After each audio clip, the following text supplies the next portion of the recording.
Last night, I was playing one of my favorite video games on my phone, and I couldn't beat this level. I was like, oh, I can't do it. And I actually went online and looked at a video to walk me through how to win the game. And what I did next is probably common for people who want to really understand and be able to do something. I applied what I learned. So I actually used the techniques that I watched and reinforced that I could do it. I not only did it once, I did it twice to reinforce that behavior. So if you and I are watching a video or some training on Cisco networking gear, and they have a rack of equipment and they're cabling it up and everything else, wouldn't it be awesome if we could, in a very, very short period of time, create that same environment? And that way, as they're teaching the topics on that gear, we could follow right along. Case in point, let's imagine we have a plan for how we're going to interconnect all of our network devices. And we'll save the actual types of cables and crossover straight through for another discussion as part of CCNA. But if the cabling goes something like this, from port 23 here on switch 1, to port 24 on switch 2, and from port 23 on switch 2 to port 24 on switch 3, and from port 23 on switch 3 all the way up back to switch 1 on port 24. Now we have all of our devices cross-connected, which is great news. So if we want to add the router to that, down here we have a router, so we could choose the port that we want to use. Here's a straight through cable, so we'll go ahead and pick our port there and connect it up to the switch of our choice on the port of our choice there. And if we have a firewall or some other device, we could choose how we want to connect that. So we choose the appropriate port and we plug it into the appropriate port on that network device. And then furthermore, I've got an access point, so we could take the cable for the access point and possibly plug it into a port that has power over Ethernet or whatever device we wanted to. So let's choose switch 2. Let's go ahead and use port 14 for that. And boom, we have our physical network gear wired together, and we can start configuring it and working with it. So as a learner, if we could replicate what we're watching and do it very, very quickly, that's a huge benefit. And so what I like to do is focus on how you and I in Packet Tracer can replicate this rack of gear. Well, I don't have a rack at the moment because this is actually sitting on a bin, which is sitting on top of a heater. I was in a hurry. I just wanted to get it up and available so we could see it. So let me share with you how we can very quickly and easily replicate this environment, very similar to this, inside of Packet Tracer. That way, if the trainer is going through a scenario, we can do it very quickly along with them and then start practicing in moments, even if we don't have the physical gear. So I'm going to replicate what we just did here inside of Packet Tracer. And my hope is that you've installed Packet Tracer and that you're going to follow along with me to get these skills on how to use Packet Tracer, because it will serve you anytime you need to bring up a topology and start practicing right away.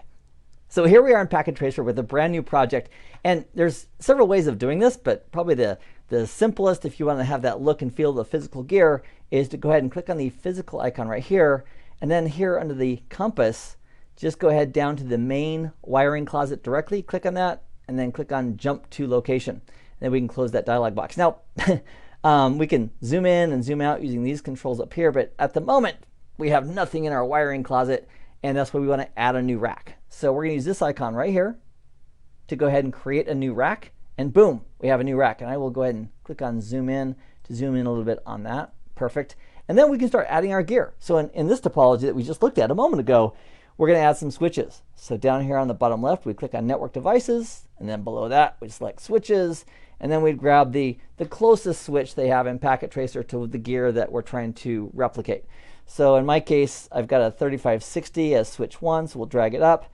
And then my other two switches are 3550s, they're a little bit older, but they're very similar to 3560s. So I could actually just bring up two more 3560s. There we go, and then we could rename those switch 1, switch 2, and switch 3. In fact, let's do it. We'll click on one, and then go to config, and then we'll just call this SW1 for switch 1. That's done. We'll go to switch 2. We'll rename that under the config tab to switch 2, SW2. Close that window, and then for the third switch, we'll click on it, click on config tab, and then call that SW3. Just like that. Boom. So now we've got three switches. Next, let's bring in a router. So on the bottom left, we'd click on the network devices, and below that, we'd select routers. And then you just bring in a router that has similar ports or close to the ports for the gear that you're trying to replicate. In my case, I'm going to go ahead and drag up a 2901. That should serve us well. And this router, which is called router 0, we could rename simply by clicking on it and then clicking on config. Device is still booting. boy, it's a good simulator. Simulate it, still booting. Okay, so I'm going to say fine, and then I'll call it R1. And now that's router 1. And if we go to physical, you notice it has a bunch of slots that are currently empty. And so if you want a slot cover on there, you can. We're going to have to power it off. So here's the power icon right here, little 1 and 0. Click to power it off. And then we'll go ahead and just click on wick cover. And then we'll drag and drop those covers if you're concerned about how it looks having empty slots without any kind of cover. All right, there we go. And then we'll go ahead and power it back on. That's only if you care aesthetically about how it looks in your rack. All right, sounds good. So we'll go ahead and close that.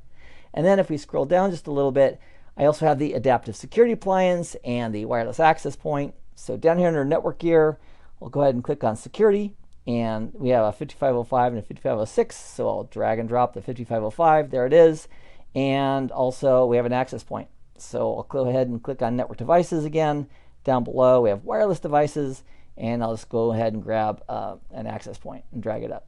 Boom, and there's our access point. So there is our rack of gear. And if we want to go ahead and connect it together, what we would do is click on the connection tool and then start wiring it together.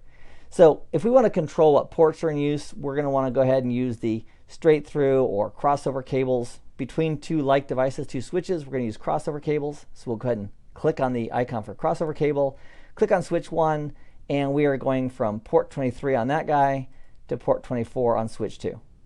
Now I'll click on crossover again. We're going to go from switch 2, port 23 to switch 3, port 24. And then for the final connection, we're going to go ahead and click on crossover again. We're going to go from switch 3, from its port 0/23, back up to switch 1, to its port 0/24. Again, that just depends on your design and what you intended to do as far as the interconnections. But what we're doing here is just replicating the connectivity that we had in the physical environment. And then for router 1, its connectivity up to the switch network was its port 01 went to switch 3's port 01. So for that connection, we'll click on the straight through option for a straight through cable. We'll go ahead and click on router 1. We'll select our desired port. In our case, it's going to be 0/1. And then we'll click on switch 3. And on switch 3, we're also using 0/1. So it's at the top of the screen. I'll just click it, grab it. And if we hover over this port, it'll tell us the connectivity. So this is saying that on this local device, R1, that it's connected via its local 0/1 gigabit interface. It's going up to switch 3 on switch 3's 0/1 fast Ethernet interface. And then we need a connection from the router to the ASA. So once again, we grab the appropriate cable, going from a router interface to a switch port, which is what the 5505 has and 5506 has built in. We'd use a straight through cable. So we select the port available here on the router 1, and we select the port we want to go to here on the ASA. I'm going to go ahead and choose the last port, port 1/8 on this device. And then if we scroll down just a little bit, if we want to connect the access point to switch 2, once again, we would use the appropriate cable. It's a straight through cable. Click on the access point. It only has one port. And then we go ahead and go up to switch 2. And then we select the appropriate port where we want to connect that to on that switch. And then last but not least, if we wanted to add a PC, it's easy to do. All we need to do is simply go to End Devices, and then down below select End Devices, and then grab a PC. You just click on it, it'll add it. So we'll go ahead and just add it over here, and it actually put it on a little table for us. If we want to connect that PC, I'll go ahead and zoom out a little bit so we can see this. If we want to connect this PC to the network, we just decide on where we want to connect it, click on the connection tool, go ahead and grab a straight through cable, click on the PC, select the port, and let's go ahead and plug this into switch number 2. So we'll click on switch 2 and then grab the port that we want to connect it to. And now we have that connection as well. So this is how we can replicate really, really quickly a network topology and physical devices that we have in the physical world inside a packet tracer. And there is one other thing I want to show you. Now that we've built this rack of gear, if we go back to the logical view, check this out. We can rearrange this so it looks a little better for us. I'm going to scroll down a little bit so we can see it. We can rearrange this, and we have back in our logical view all the details for it. So there's switch 3 going to the router, which is going to the ASA. If we scroll down, there's our access point. I'm going to bring that up a little bit and maybe drag it over here. So the great news is that whether we build the network in the logical view or in the physical view, it'll automatically, Packet Tracer will automatically do the back-end work for us. And this is an amazing tool to get up and running and get the topologies that are being trained very quickly available for hands-on access so we can practice and build our skills. So thank you for joining me in this nugget. If you're watching this on a mobile device or something else, I would encourage you, the first opportunity that you have is take a few minutes with Packet Tracer and practice building a physical rack. And that way you can set up your environment very quickly to get the hands-on practice. So I'll see you in the very next video. Meanwhile, I hope this has been informative for you, and I'd like to thank you for viewing.